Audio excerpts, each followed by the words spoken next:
From the station working for you, this is Good Morning Indiana, streaming now. It's Friday, December 11th, and right now on Good Morning Indiana. It could be the turning point for the coronavirus pandemic. We're breaking down the latest on the first U.S. approval for a COVID-19 vaccine. We've had a lot of opportunities for growth that I didn't expect when we started this year. For many businesses, the coronavirus has pushed things even further into the digital world. Working for you, how the shift online is creating big things for one local company. If we don't spend it, from my perspective, the dollars still revert back to the federal government. Plus, millions of dollars in federal relief dollars are being unused by the state. New this morning, WRTV Investigates is asking state leaders why the money is just sitting there. Welcome into Good Morning Indiana on this Friday. I'm Nicole Griffin in for Lauren Casey this morning, joined by Raphael. Raphael in his home studio. Raphael, it's going to be a wonderful day ahead here on this Friday. Wonderful. I'm already going to call the mayor of Franklin, Steve Barnett, and the mayor of Greenwood, Mark Myers, and I want to get Kyle Mount's keys to the city for a delightful December day. Kyle, pay raise for you today, buddy. Wow, thank you so much, as long as you don't dock my pay when you don't like the forecast. We got you. Is that how it works? Yeah. I don't know about that. Okay, yeah, that's what I thought. All right, but yeah, today let's focus on the beautiful weather coming our way. Temperatures this morning are starting off around our average high for this time of year. We're at 42 degrees, feels like 39, light south wind, under 10 miles per hour for us. Temperatures, you're at 51 this morning in Martinsville. Enjoy it. You got 49 in Crawfordsville, 37 in Lafayette. So a little bit colder in some northern communities. We've got a warm front that's lifting through the area though, and that's going to continue to filter in those mild temperatures. Also a few clouds out there this morning, but you notice things are going to be clearing out. Then I think later in the day, we'll really start to increase that cloud cover a bit, but with a mild high of 60 degrees, not too terribly far away from the record for this date. And then as we go into tonight, how about that? A low of only 50 degrees. Trade-off, we're going to have some rain moving into the area, and that could impact your weekend plans as well. We'll talk about that in a second, but right now, Nicole has a check of your Friday morning drive. All right, Kyle, thank you. And everything is going smooth so far here on this Friday morning. It is 6:02. Let's take a live look here at I-465 at Kentucky Avenue. Traffic is beginning to pick up here in this area, but as you can see here from this live look, everything is moving up to speed. We will keep you updated all morning long. Nicole, not what could be a critical turning point in the fight against COVID-19. The FDA Advisory Committee voting to recommend emergency use authorization of the first vaccine against COVID-19. The vaccine, as you know, the one being developed by Pfizer. It now heads to the full FDA for authorization. That decision is expected soon. If the vaccine gets the green light, the first 2.9 million doses will be sent out within 24 hours. We continue our coronavirus coverage now with the virus's impact on our state. This morning, state health officials confirmed more than 6,600 new coronavirus cases. Since the pandemic began, nearly 405,000 Hoosiers have tested positive for the virus. Health officials also report 96 more people in Indiana have died with COVID-19. Thursday marks the third day in a row the state has reported nearly 100 new COVID-19 deaths. Since March, more than 6,300 Hoosiers have died with the virus. This is big. We are now learning more about when Marion County students could possibly return to in-person learning. Marion County's top health official, Dr. Virginia Kane, says that students in grades 1st through 12th can return to the classroom on January the 4th. The original health order, as you may recall, required that virtual learning extend all the way until January the 15th. Now, in order to return to school, students and staff members must be able to social distance. Students in grades 3 and above and all staff members must wear masks. Dr. Kane also recommends that students, teachers, and parents avoid non-essential travel for 10 days before returning to school. Now, IPS leaders, they're telling us that they will keep students out of the classroom for a much longer period of time. They want to be able to review those COVID numbers after the winter break. Large and small businesses are adapting to the pandemic by turning to put their businesses online. WRTV's Kelsey Anderson is live this morning with how the pandemic is positively impacting web designers. Kelsey, this is interesting. Good morning. Hey, good morning, Nicole. So things have been gradually moving online for years, but we all know COVID-19 has put a lot of things in fast forward, and that's including those online web designers. So I spoke with Cody Sharp at Sharp Guys Web Design, and he says they have seen an influx in clients since the pandemic began. From mom and pop shops to huge companies, everyone seems to be going digital, which is proving to be a positive for web designers across the country. We've had a lot of opportunities for growth that I didn't expect when we started this year, and we really just want to help as many people as possible. We can't help everyone, but we've been trying to help even the people that we can't help directly. We're trying to just give an idea of, like, these are the small things you can do right now that will impact your business online, and so we try to just give people any kind of recommendations for those types of things. So Sharp Guys Web Design, they do offer free website analysis. So if you already have a website and you want to see how it's doing or how you can make it better, you can reach out to Sharp Guys Web Design just to do that free analysis for you. He says they are also helping customers with marketing plans, doing YouTube videos, from anything from just an easy website to a whole marketing plan. They can help you. We've got their information for you over on WRTV.com. Reporting live, Kelsey Anderson, WRTV. The city of Carmel has reached an agreement with the GOAT. You may recall that's the tavern the city says drew complaints involving late hours and loud noise.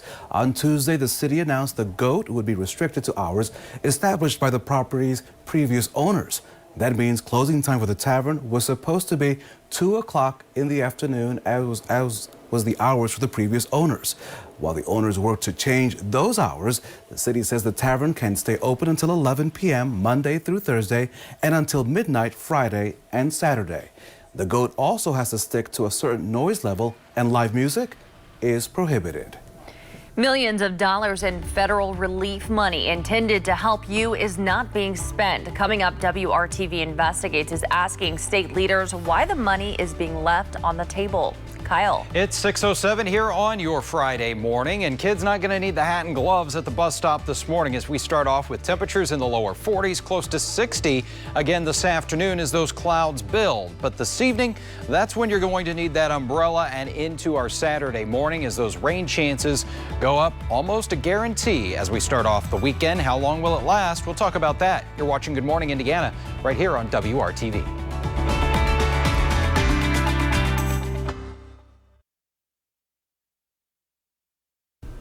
Welcome back to Good Morning Indiana. It is 6:10. This is a live look at I-465 here at Arlington Avenue, where traffic is moving smooth here in this area this morning. We aren't really tracking any crashes so far on your Friday, so that's good news as you head out the door.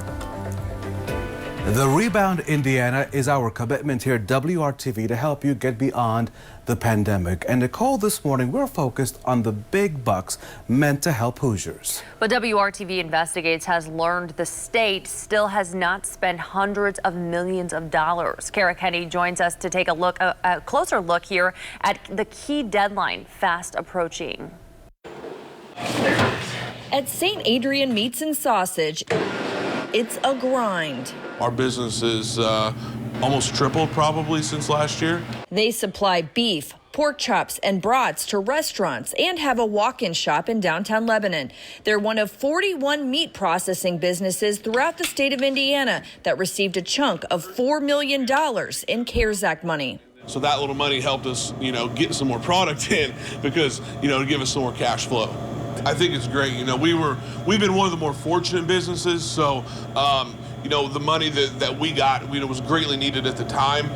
We've actually kind of grown our business. Recipients can use the funding in a variety of ways as long as it improves Indiana's food supply and increases meat processing capacity. Many businesses are using it to purchase equipment or modify their facilities, like Pig's Tail in Indianapolis. They also received CARES Act money and plan to use it to create retail space in the front of their building. And over here will be another reach-in cold case. Pig's Tail makes their money selling salami and hams at farmers markets and through online sales. It's kind of what the intent is here, is for people to be able to order food online, show up at the door, we can deliver to the car, or they can just step in the door and have it delivered to them. When the pandemic first hit and everything shut down, the Pig's Tail lost more than $20,000 worth of product here in the aging room because there was nowhere to sell it. Owner Troy Reed is grateful for the federal funding. That money is vitally important. The state of Indiana received $2.4 billion from the Federal Coronavirus Relief Fund, which was established under the CARES Act. The state has spent or committed to spending $1.7 billion of that, according to the state's website, which was updated on November 30th. That leaves more than $700 million of unspent money. It's good to look at it, but it's even better to spend it for Hoosiers, to take care of the people that need it the most. People are hurting. Representative Greg Porter is concerned because December 30th is fast approaching, and he says the state needs to at least designate where the money goes by the end of the year. We should not bet on the come of getting an extension by the federal government. The lawmaker also points out the Coronavirus Relief Fund dollars can only cover the March to December 30th timeframe, so the state cannot use it for costs incurred next year. And if we don't spend it, from my perspective, the dollars could revert back to the federal government. You're afraid Indiana could lose this money? Yes. Porter says the unspent CARES Act money could be used to help the unemployed and to help families with childcare, rent, and utilities. And the people at the grassroots levels who needs those dollars. WRTV Investigates continues to track how the state is spending federal coronavirus aid. Records show a good chunk has been spent to cover public health expenses and payroll for public health and safety employees. We asked Family and Social Services Administration's Division of Aging how they're spending the $8.4 million in relief funds they received. They've used it to check on homebound older adults and provide them with home-delivered meals, as well as provide support for caregivers such as respite care and counseling. I think in the whole picture, we asked the director of the state's Office of Management and Budget, Chris Johnston, to speak with us on camera about spending of CARES Act dollars, but he declined.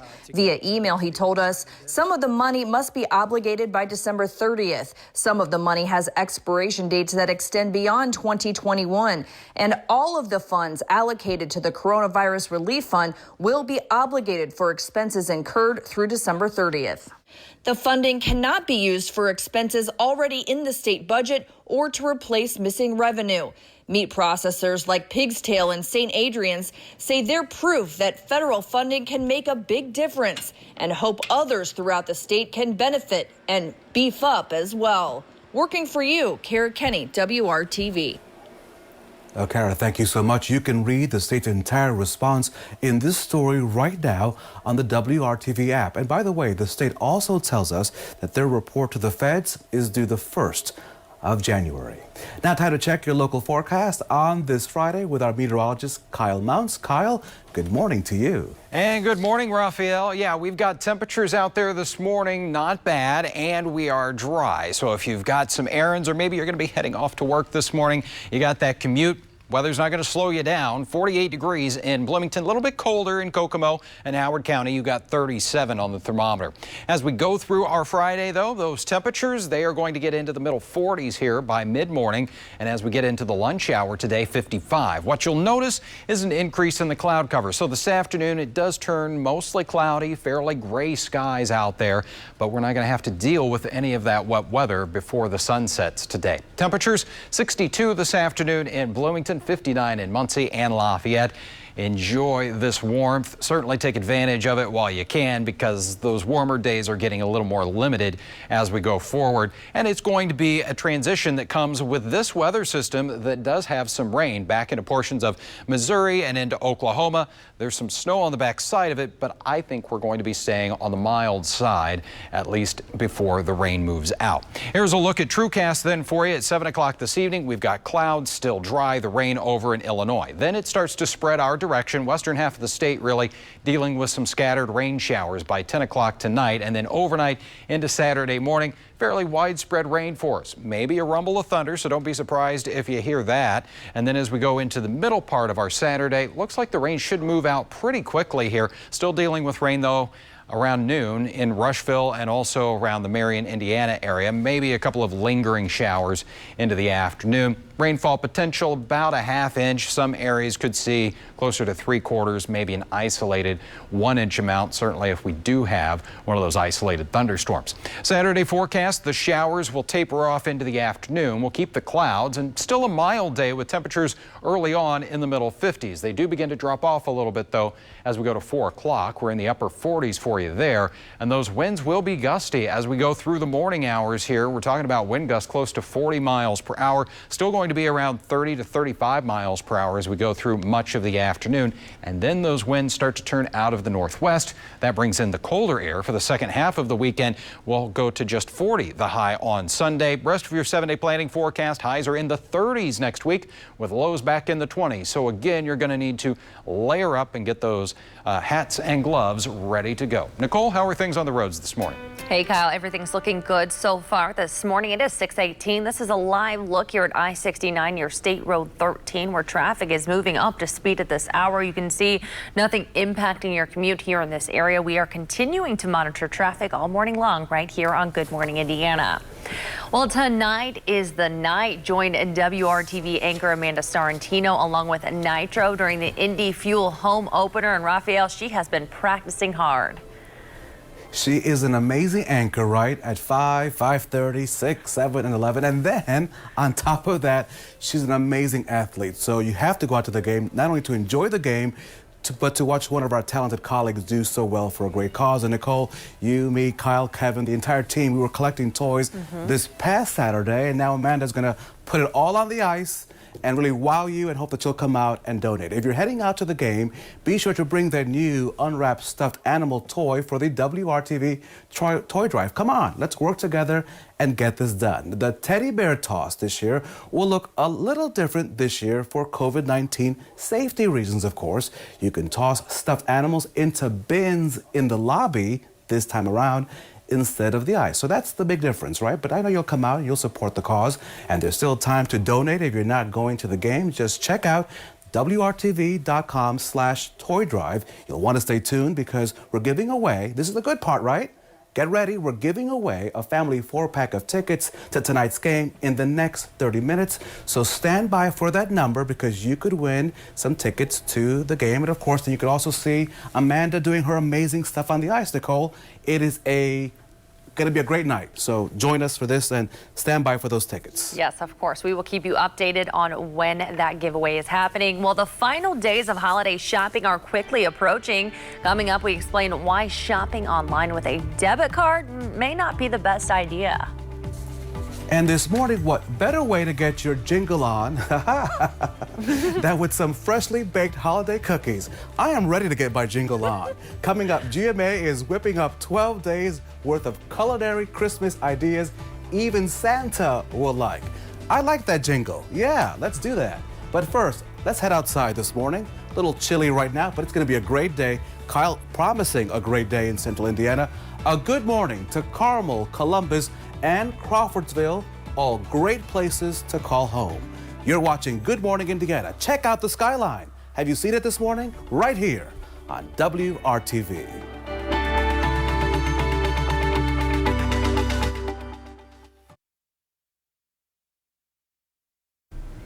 Welcome back to Good Morning Indiana on this Friday morning. It is 6:23. We are taking a live look out at the roads this morning. This is I-70 at Rural and Keystone Avenue where you can see everything is moving up to speed. It is beginning to get a little busier out there on the roadways, but the good news as you head out the door on this Friday, no delays or crashes so far to slow you down.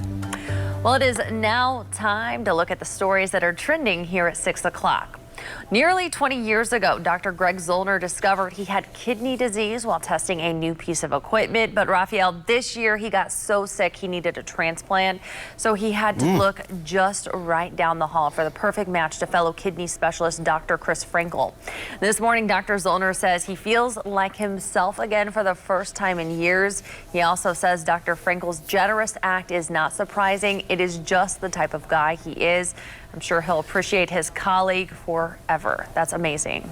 Sure, and consider being a donor if you can. It's always a great gift of life to other people. So That's just another awesome story on this Friday. And Nicole, a little elf caught on video dropping off a thank you note to a Massachusetts home. That home belongs to Joanne Sullivan, who says she would have missed the visit if not for her doorbell camera and the card that was left behind. On the card, a really simple message. Thank you for spreading Christmas joy. Aww. We love your lights. Joanne says the message came just at the right time because earlier that day she had 2 big doctor's appointments, which goes to show a simple act of kindness, Kyle, can go a really long way. So why not leave a card for someone there that, you know, is doing something good today? Yeah, a nice message to let them know that they're appreciated out there. And yeah, that does really brighten your day and make you feel a little better. And you know, I've felt a little better here the last couple of days with sunshine back in the area and those temperatures around 60 degrees. It really does something, I think, to just kind of lift spirits here even more as we're getting closer to that Christmas holiday.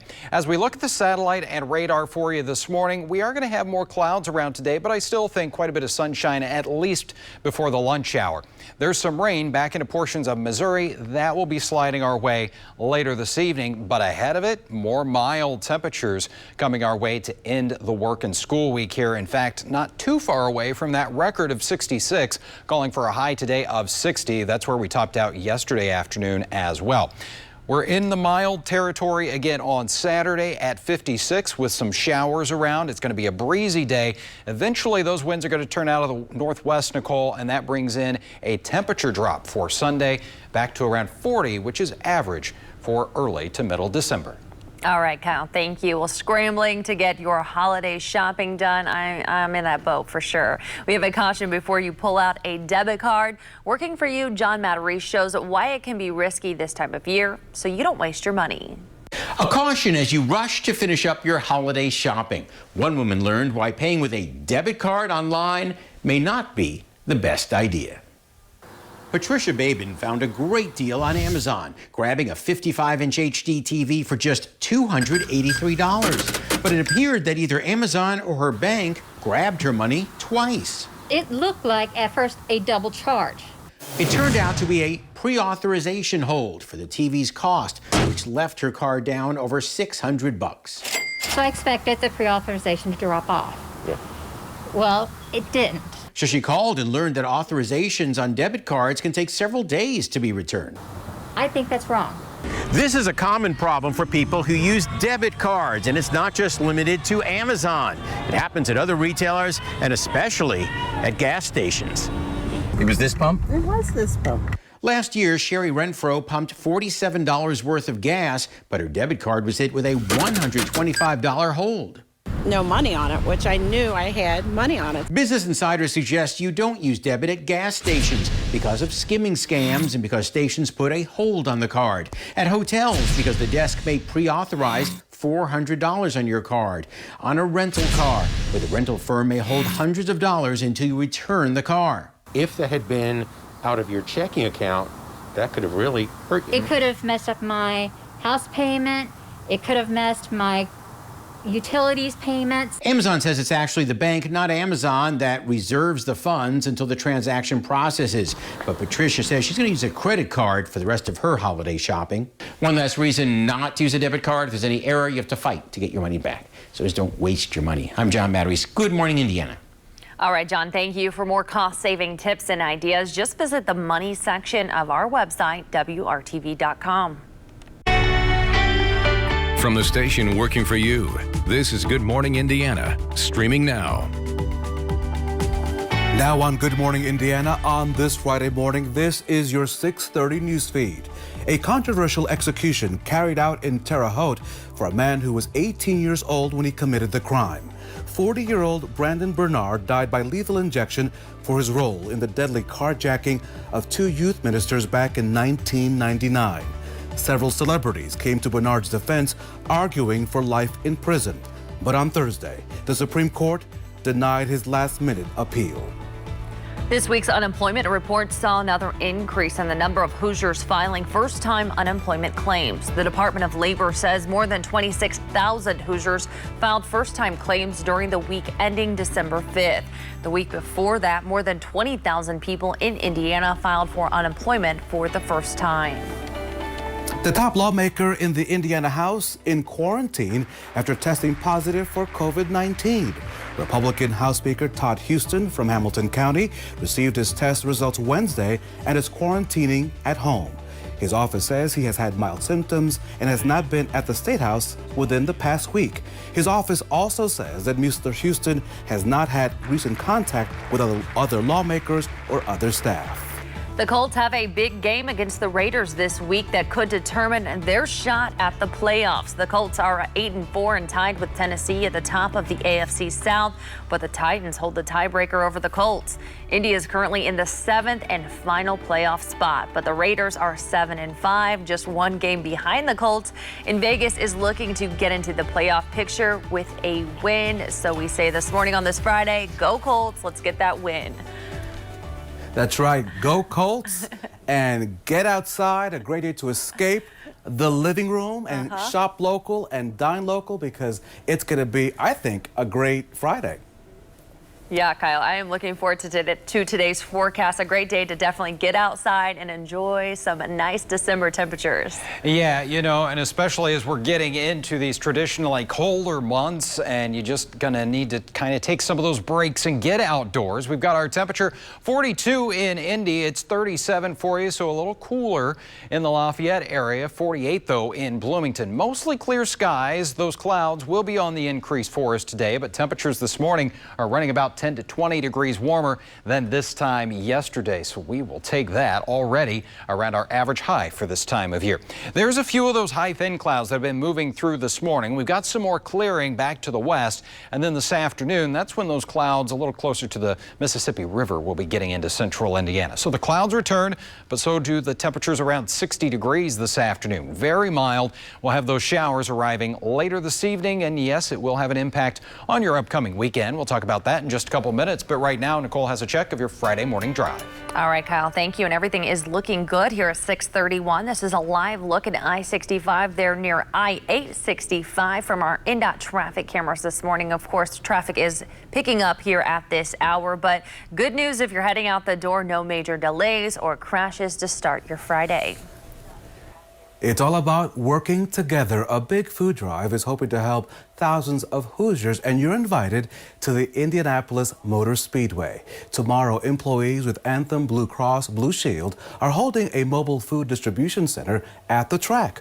The goal is to serve up to 2,000 households with fresh produce, frozen meats, and dairy products. The event is no contact, and this runs from 10 in the morning all the way through 1 in the afternoon. Now, to enter the track, use Gate 2 on West 16th Street. A children's book author is addressing the importance of diversity in children's picture books, not just with skin color, but also with holiday traditions. Yolanda T. Marshall was born in Guyana and later moved to Canada. In her book, A Piece of Black Cake for Santa, she explores the difference between Western and Caribbean Christmas traditions. She hopes children who share her background can see themselves in her characters and that other kids can enjoy the book while learning about a different culture. You know that people are out there looking for this, and I'm more so educating our younger generation. So with every book that comes out, I find more people are gravitating, and that's great. Like I just, for myself, I'm a parent, and I want my readers to know that, guess what, you're going to learn about new cultures, and you're going to learn about yourself too. It allows you to just have an imagination and have it relate to your home, and also teaches others to respect that this is what it is in my home, this is how my Santa is going to be, and that's just fine. You can learn much more about Marshall's books and her thoughts on representation inside this story right now at WRTV.com. A new development back to the classroom sooner than expected.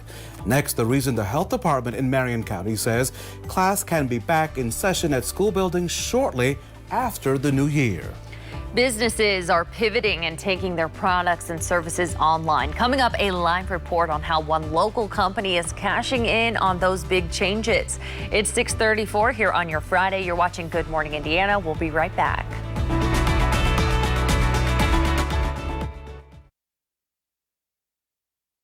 Welcome back to Good Morning Indiana. With new data and new recommendations from the CDC, Marion County schools here in the capital city can return to in-person learning earlier than planned. The county's top health official, Dr. Virginia Kane, announced that students in 1st through 12th grades can return to the classroom on January the 4th. That's a change from the original date of January the 15th. Dr. Kane says the decision was made after data shows that schools are not contributing to community spread of COVID-19. The CDC's also reduced the recommended time for quarantine from 14 days to between 7 and 10 days. Students and staff are still being asked to take extra precautions before that return date. Any parent, any student, and teachers are recommended to avoid any unnecessary contact outside of their household at least 10 days prior to the January the 4th return. That is so critical.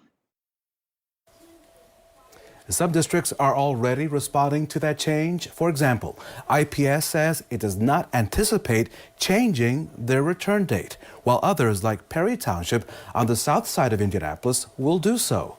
We have more on the changes and the response from the school districts on our website at WRTV.com. COVID-19 numbers continue to be high all across the state. Indiana has now surpassed 400,000 total COVID-19 cases. The State Department of Health reporting 6,604 new cases on Thursday. 96 more Hoosiers have also died with the virus. Since March, more than 6,300 Hoosiers have died with the virus.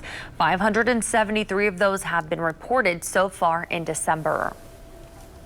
Businesses, big and small, have been putting a bigger emphasis on online services, selling with their products and what they provide. Our Kelsey Anderson is live this morning with how the pandemic is having a really positive impact for web designers. Kelsey, good morning. Hey, good morning, Raphael. So I spoke with Cody Sharp with Sharp Guys Web Design, and he says they've been noticing a gradual move online over the last several years, but COVID-19 and those stay-at-home orders and people's social distancing has put that move online into fast forward. We typically attend conferences, walks, outreach events, one-on-one parent trainings, in-person parent trainings. A lot of our business is in person. And so when pandemic hit, it became pretty obvious that we were going to have to pivot quickly. Carla Webster works for Bierman Autism Center. They provide one-on-one speech and occupational therapy to kids on the autism spectrum. At the beginning of the pandemic, it was apparent pretty quickly that we were a essential business. They are still working with children one-on-one, but they aren't able to have parents come in and tour the facility or work with them to fill the gaps at home. So they partnered with Sharp Guys Web Design to help them reach more parents and help more children with autism. These guys are doing such amazing work helping children with autism. We've done some digital marketing, helping people find them through search, helping people see their ads, and then actually also kind of creating some different plans around email marketing as well for their company. Cody Sharp runs Sharp Guys Web Design, and he says they were fortunate because the changes caused by the pandemic have brought them a lot of new opportunities. A lot of companies that were doing a lot of traditional marketing now all of a sudden are starting to look to the web. It's opportunity that's really been there for the last couple of years, but they just didn't realize, they didn't really recognize it a lot of times. He tells me they work with companies from small mom and pop shops to large manufacturers. And at the end of the day, it feels good knowing his services are keeping some of these businesses afloat. A lot of our clients are just doing such crucial work. Even we work with dentists and they're doing important work for people's health. We're working with, like our autism clinic here, but we work with manufacturers. All of these people are doing such amazing work. We just are very fortunate. It feels really good to be able to help these people. So Sharp Guys Web Design, they also offer free website analysis. So if you already have a website that you've made with another company or made on your own, they can run some analysis for you for free just to tell you how you can better run your website so you can be seen by more customers or more potential clients. Reporting live, Kelsey Anderson, WRTV. Kelsey, thank you. This is more than lights on the lawn. Coming up next, the purpose behind this twinkling display and why 3rd and 4th graders are the focus of the show. Kyle. It looks great, and we've got some great weather to go and check out some of those light displays. Enjoy the warmth today and tomorrow, because then those temperatures, they are sliding back a little below average as we head into next week. It is 6:42 here on your Friday morning. We got a lot more coming your way here on Good Morning Indiana.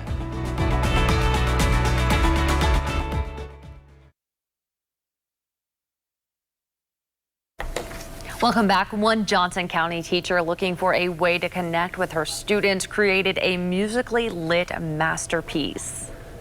So, Nicole, you should know that Megan Green is usually that one person in the neighborhood who does not decorate the outdoor of her home. But this year, she and her husband and other family members, they rolled out hundreds upon hundreds, hundreds of Christmas lights. Check it out. A flashing flurry of bright bulbs burst through the darkness. All set to music, making this quite a sight in this Johnson County neighborhood. I think a special year for everyone, just because we could all use a little more joy this year. Tom and Megan Green have been married for more than 8.5 years. Since August, Megan has been teaching virtually to 3rd and 4th graders in Franklin, kids whose parents decided to keep them home this fall. I have many students that I've never been able to see in person. Christmas has always been a special time of year to me in the classroom. In previous years, the Greens only used this type of greenery, a wreath, to decorate their home at Christmas. But to honor her 80 students, a virtual Santa and a string of lights make an appearance every night at 6 o'clock.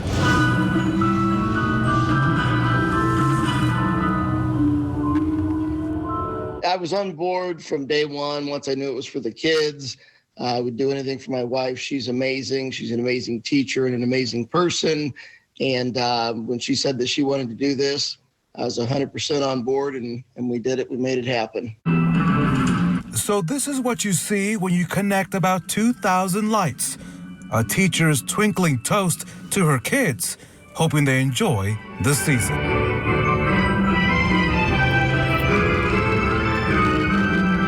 A labor of love here in Johnson County. Now, Mrs. Green has invited her students for a drive-through visit/parade next week. Of course, it will be socially distanced because the kids will be in their vehicles with their parents. It will be the first time that they will be able to see each other sort of face-to-face across the street since August. It will be quite a moment. And now, of course, Kyle, we just need a little bit of a good weather forecast for next week so that they can enjoy that event. Yeah, you know, I think we're going to be dry, but certainly to check out those lights, it'll be a little more festive with those temperatures. We'll say that. It is going to cool down, but not today.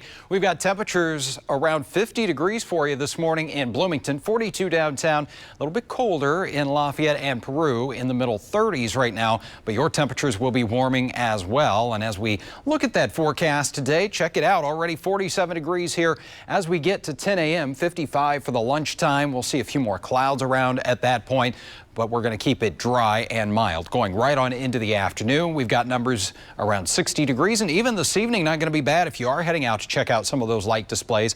Still numbers in the middle 50s even by 8 o'clock this evening. So we've had 10 days in a row, and that means the first 10 days of the month of December without any rain or snow across central Indiana. That's going to change, though, as we get late tonight, or later this evening anyway, and into the overnight. You can see TrueCast here at 8 o'clock tonight. Still mainly dry conditions, but that rain will overspread the state here as we get to around 10 o'clock and midnight tonight. Fairly soggy start to our Saturday. Widespread rain, maybe a rumble of thunder or two, so don't be surprised if you hear that, but we're not expecting any severe weather out of those. As we go into Saturday morning, we'll see those scattered showers starting to move out, so we should dry out a little bit, just a couple of lingering showers into our Saturday afternoon with those clouds. As far as the rain potential, about a ½ inch of rain. Some northwestern areas like Lafayette could see between 3/4 and an inch of wet weather, and that would certainly help out with what right now for the month is a deficit around 1 inch in the rainfall department. Our temperature 50 degrees tonight, so that's going to be the overnight low. Stays very mild, temperature of 52 in Columbus and Muncie.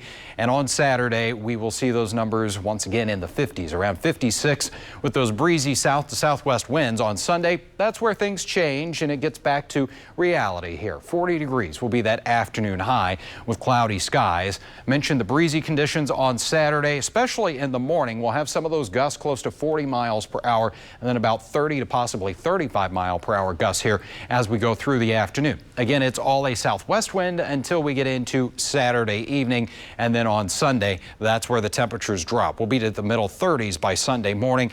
We'll see those numbers in the lower to middle 20s here for overnight lows as we go into much of next week with highs only in the 30s right now. Next week looking fairly quiet for us. Chance for a few snow showers though as we get Tuesday night into Wednesday. And Raphael, I hear that someone from the WRTV team is going to be out at the Fuel game tonight showing off their skills. And it's going to be you, right, with that triple axel? Well, you know, I'm more of maybe a simple ice skater, but our colleague Amanda Sorrentino is the athlete here in the WRTV family, and she'll be ice skating tonight for the big night. It is the Teddy Bear Toss Night with the Indy Fuel at Indiana's Farmers Coliseum, and you could be there to see it all.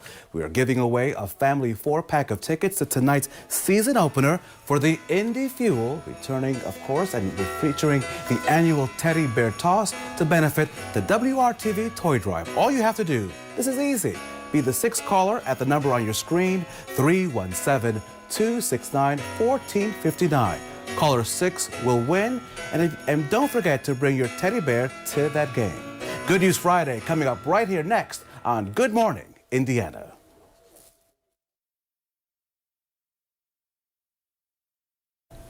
It is Friday and time to wrap up the week with some good news. For this story of good news, we are going to take you out to Fountaintown, Indiana. That is just east of New Pal as you are driving along US 52. And so Canine Castaways Rescue, Inc. is a not-for-profit animal rescue, Nicole, and they're sharing a sweet donation made to their shelter. So check this out. Look at these pictures. The shelter posted on Facebook recently. This boy is Luke, and his mom contacted the rescue because Luke wanted to donate his Christmas money this year to help the animals. Now, his wish in return was to meet a beautiful canine by the name of Jacob. Canine Castaways posted that they are so thankful for Luke's donation and that Jacob loved the affection and the hot dogs he got that day. What a beautiful spirit to have. Thank you, Luke, for doing that. That's a good one. Well, 2020 has been a tough year for many people, so this holiday season, one store in downtown Fortville is doing something special. This is a look here outside the shop. Outside the Time and Again shop, on the porch of the gift store is a wishing tree. It's where people of all ages have left behind their wishes for the coming year. Some of the wishes include, I wish for my great grandma to be better. I wish for a unicorn. I wish my 26 weeks of unemployment would come through. And I wish to see my pets again who are in heaven. I also want my Tucker kitty to stay very healthy. I wish for a happy and healthy holiday season for everyone. Yeah, I wish for 2020 to be over and let's start fresh, right? So that'll happen. That'll happen. We're always going to remain positive. I want you to meet some great people, Nicole, in Hendricks County who are going above and beyond. An electrical contracting company in Avon wanted to give back as a way of being thankful they were deemed as essential business workers during the pandemic.